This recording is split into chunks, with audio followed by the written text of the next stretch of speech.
these are valuable lessons you learn, especially when later in life you become a manager. Like, okay, here's what we got. Here's some rules that we want to live by, and what were some?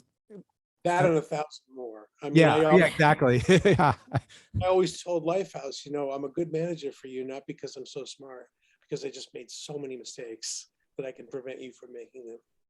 And I did. I did prevent them from making quite a lot of financial errors and so on and so forth. How did that transition come about? Like, what was it in you that said, I can do this. I want to do this. Well, you've heard of Tony Robbins, right? yeah. It Yep. sounds like an infomercial now. It was about 1997. Grunge had obviously taken over, and I was no part of any sort of hair band, metal band.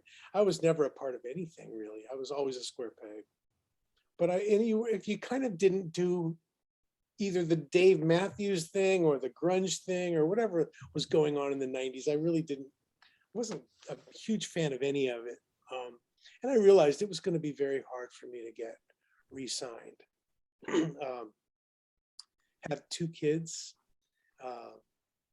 and a wife, and I had to support them, and I just started to really doubt my ability to be able to do it musically.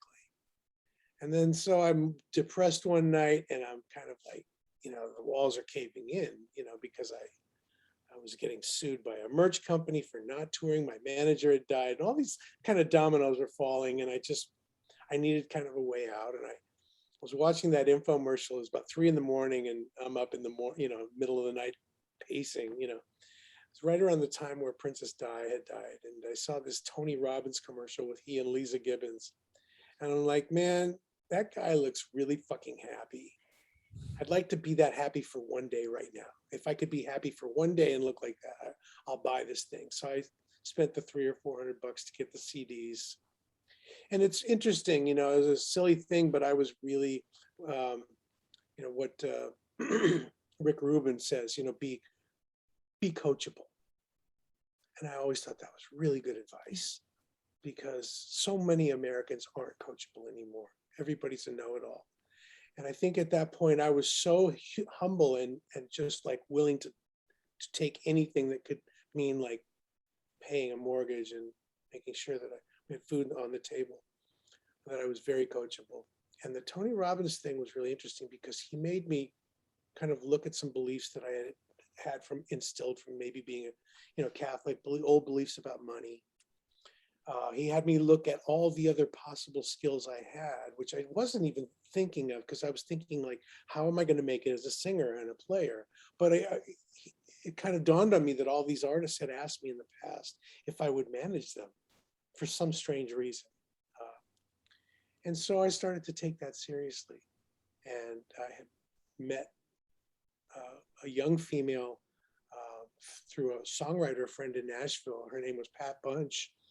She gave me a videotape of a young girl named Lindsay Pagano, who was 13.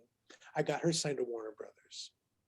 And Ron Aniello was producing a band called, what became Lifehouse. They were called Bliss at the time. And I got them signed to DreamWorks. So suddenly I'm a manager with two acts, two major labels.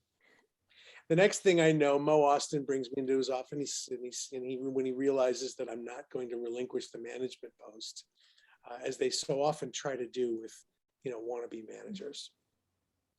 They'll get the young punk in, and they'll make a better deal with the artist through him, and then they'll get a real manager in place. And so that's what they tried to do to me. And when they realized I wasn't going anywhere, he tried to get me a partner, and I became partners with Irving Azoff. So all of this crazy stuff I have a lot of beginner's luck in a lot of ways on that front.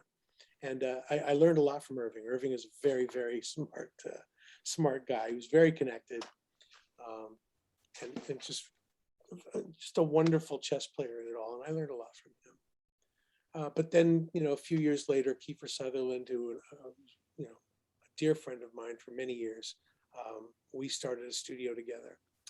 So I'd left Azoff because I didn't want to do the drive. I lived in Calabasas. If you know LA, where are you guys at? We're in LA. I'm sure no West LA. Valley boy right here. So yeah. Well, I lived in Calabasas.